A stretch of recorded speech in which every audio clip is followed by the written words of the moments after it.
Hey guys, Cajun Cardboard coming at you from the great state of Louisiana. It is Friday, February 18th. I had no intention of putting out this little 5 to 10 minute video this morning, but yesterday was just too good of a day not to share it with you. Not because, and again, this is about a mail day, that it's a little bit premature because these cards are not even in hand. The deal just got done last night, but I wanted to chat with you guys just to kind of take you through what happened yesterday. So I'm in my car on the way to the gym, leaving work, and I get a direct message on Instagram, which is not uncommon. You know, I get a bunch of those every day, but it was from a subscriber of this channel. Super nice guy. I'm not going to disclose his name or any of the particular money details of this deal, but he reached out to me because he had seen my YouTube channel and he had seen me on Instagram, and he knew I was chasing the 1997 Metal Universe PMG set. And so his message was, you know, are you still chasing the set? I said, yes, of course I am. He said, do you need Chris Childs and do you need Allen Houston? So those two guys are a little bit off the radar. So my first guess was this guy's probably a New York Knicks collector. Both of those guys played for the Knicks. For those of you who aren't familiar with Chris Childs and Allen Houston, Chris Childs was a pretty average NBA player. Allen Houston was actually an exceptional NBA player and the best player on the Knicks and a 20-point per game scorer, and had one of the silky smoothest shots literally in NBA history. If you've never seen him play, go pull up the YouTube videos. But anyway, I responded, yes, I do need those two cards. He said, well, look, my wife and I just had our first child, a little girl.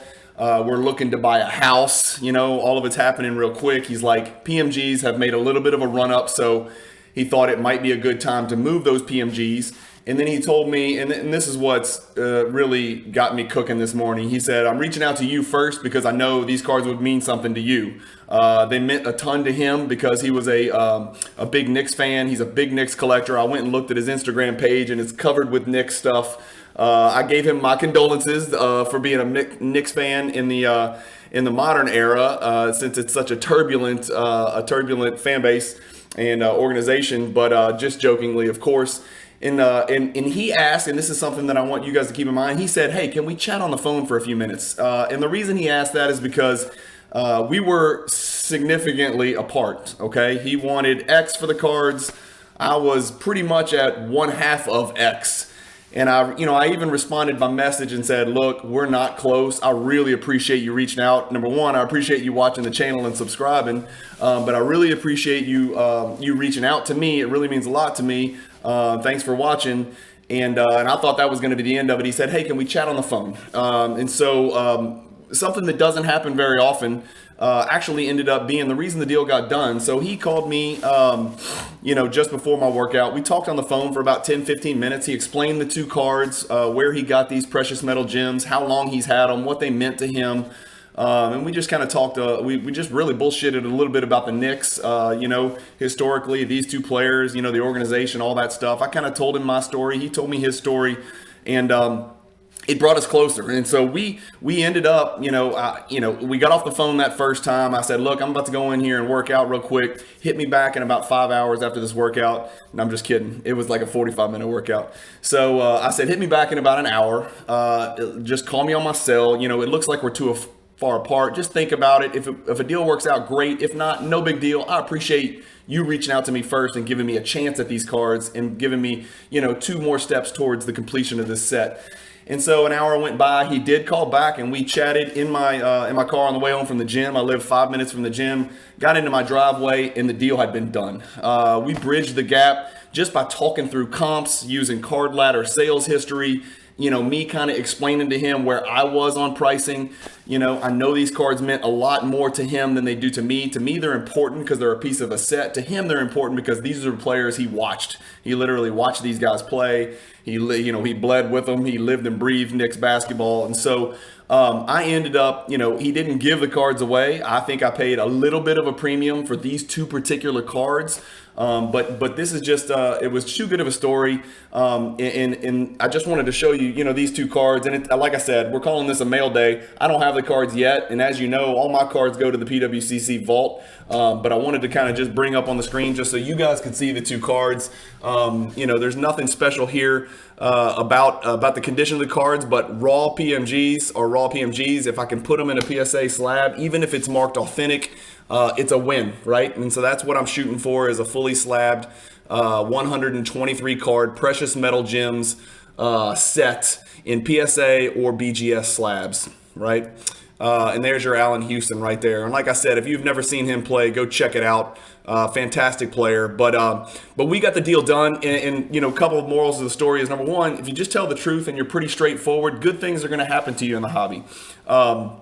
The other thing is, sometimes a phone call helps. People tend to get crossways with written communication. It happens in email. It happens in texts.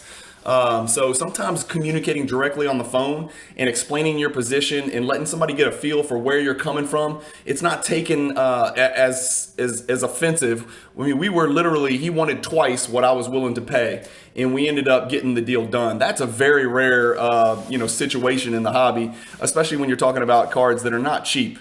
But we got the deal done. So I just wanted to share this little bit of good news with you, telling the truth, being straightforward, being transparent in the hobby, and an open line of communication, sometimes verbally, orally, on the phone, can get a deal done when otherwise it would not be able to, because you don't really know who you're dealing with and you're not willing to make those concessions. So there's so much negativity in the hobby: scammers, hackers, auction houses shilling, people, lying, trying to trick other people, not disclosing conditions of cards, corporate mergers and consolidations regarding the infrastructure of the hobby, and monopoly this, monopoly that. It's really, I just wanted to share some good news and remind you guys that, maybe 1% of 1% of people in the hobby are bad actors. It's not everybody.